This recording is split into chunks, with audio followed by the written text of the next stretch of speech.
Good morning, students. Myself Rakesh Srivastava from GVM convent school Basti. Students, आप लोगों को पिछले टर्म पे रिस्पिरेशन के बारे में बताया था और ब्रीथिंग के बारे में बताया था और रिस्पिरेशन के टाइप्स बताए थे, एरोबिक और एनारोबिक। और इसका वर्क भी आपको दिया था।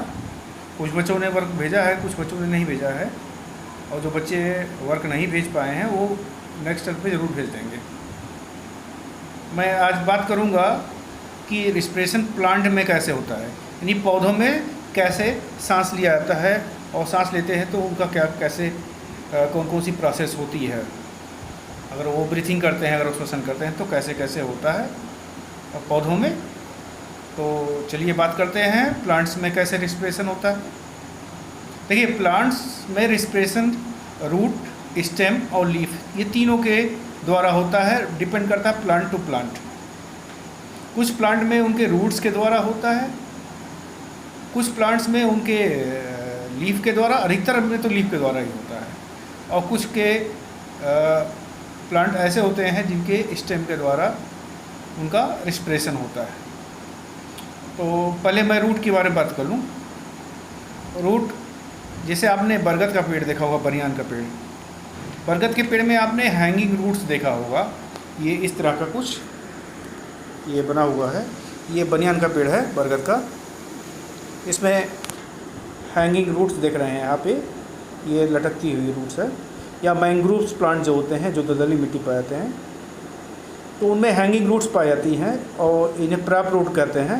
इनके द्वारा रिस्पिरेशन होता है। यही क्या करते हैं, डिफ्यूजन प्रोसेस के द्वारा ऑक्सीजन इनके इस प्रैप रूट्स के द्वारा अंदर जाती है और कार्बन डाइऑक्साइड इसी द्वारा बाहर निकलती है, गैस से होता है।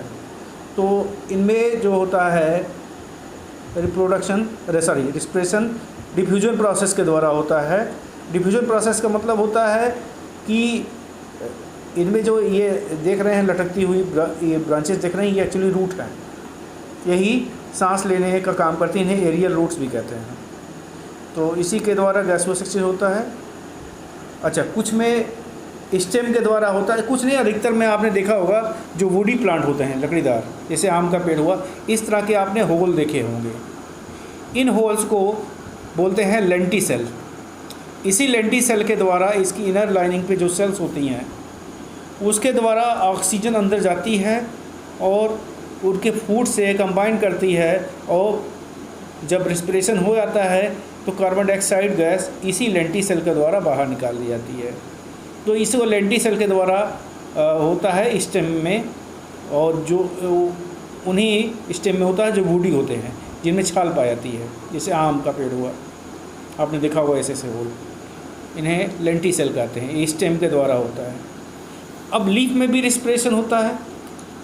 जितने भी प्लांट्स होते हैं उनकी जो लीफ जो होती है, लीफ का एक सरफेस चिकना होता है, एक रफ होता है। जो रफ सरफेस होता है उस सरफेस पे छोटे छोटे होल्स पाए जाते हैं। इन छोटे छोटे होल्स को स्टोमेटा कहते हैं। ये स्टोमेटा ही इनका नोज़ होता है।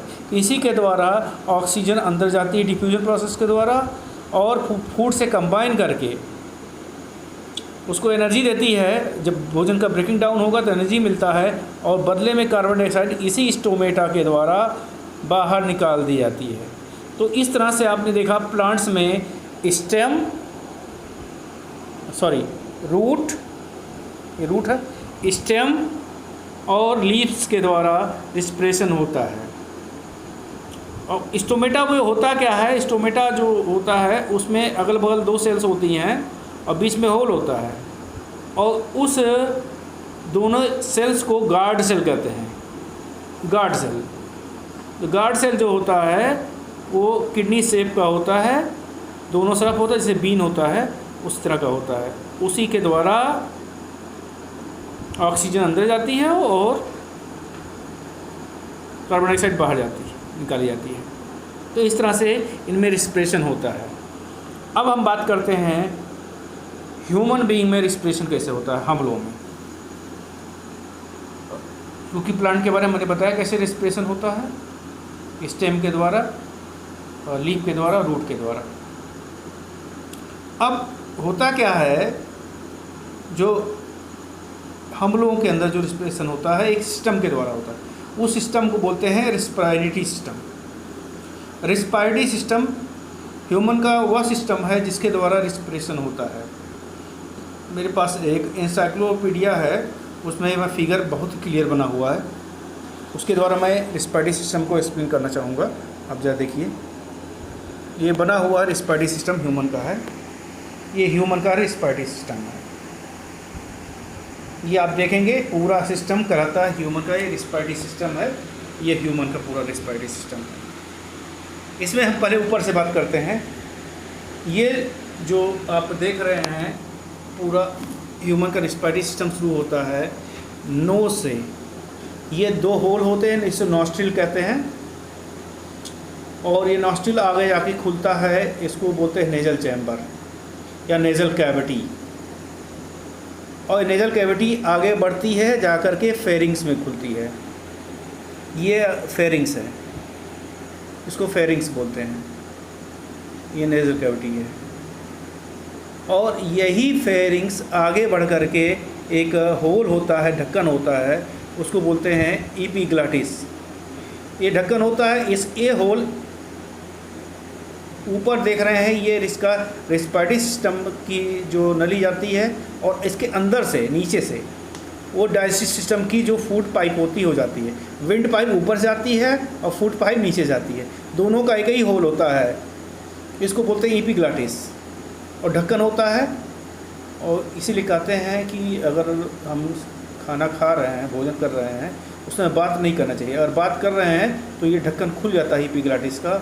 अगर खुदा न खास्ता अगर ये एक भी ड्रॉप वाटर का अगर इस नली में चला गया, इस नली में, तो इंसान बचाना कठिन हो जाएगा इंसान को। इसीलिए अगर यहाँ ज़रा सा भी वो वाटर ड्रॉपलेट्स या कोई पार्टिकल्स आते हैं फूड के, तो तुरंत हमको छींक आती है या सुनसुनी चढ़ जाती है। इसलिए सुनसुनी चढ़ती, छींक आती है, तो ये ऊपर फेंक जाता है कोई फूड पार्टिकल जो होता है। तो ये एपिग्लॉटिस हुआ। एपिग्लॉटिस आकर के एक ट्यूब में खुलती है, इसको बोलते हैं विंड पाइप या ट्रैकिया। ये विंड पाइप है या ट्रैकिया है, ये फिगर इसमें बहुत क्लियर बना हुआ है। और ये ट्रैकिया आके जाके दो ट्यूब में खुलती है, पतली, एक इधर और एक इधर। ये दोनों इस ट्यूब को बोलते हैं ब्रोंकाई, ब्रोंकाई बोलते हैं। एक इधर खुलेगी, एक इधर।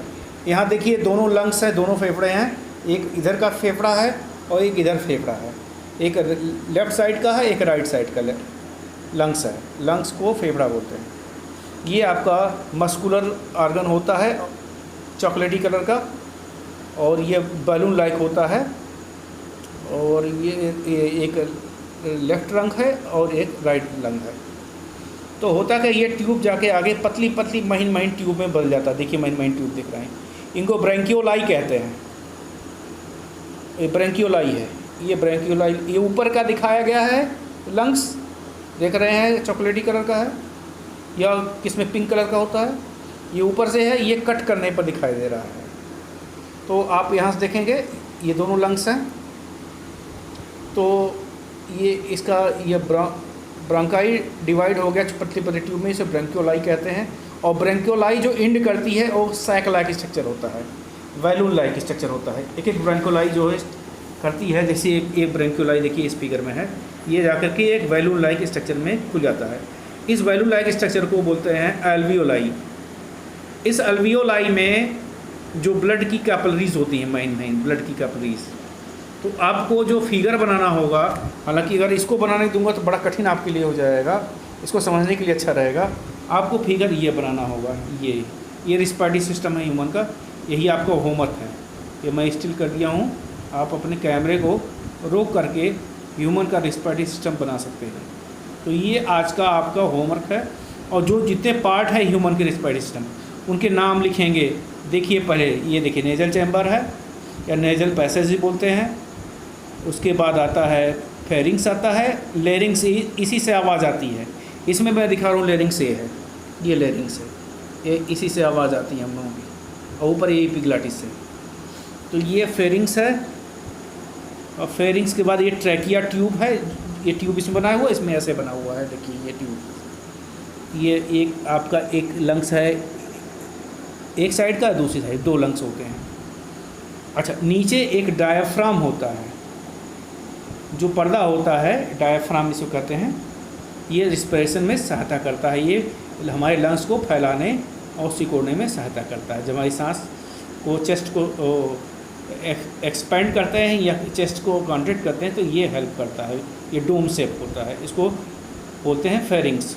तो ये सारे पार्ट के नाम लिख दीजिएगा। हेडिंग डालेंगे respiratory system of human, respiratory system of human डालेंगे और ये फिगर बनेगा आपका। और तो लिखोगे respiratory system of human consist of following organs, और ये सारे आर्गन्स के नाम आप लिख दोगे लाइन से। यहाँ से शुरू करेंगे, लिखते हुए सारे आर्गन के नाम लिख डालेंगे। तो मेन आर्गन जो आपका हो जाएगा, नॉस्ट्रिल हो जाएगा, nasal cavity, pharynx, trachea, bronchi, bronchioles या लंग्स भी लिख सकते हो। तो इतना लिख देंगे, ये आपका होमवर्क है, बस अब इतना ही रहेगा।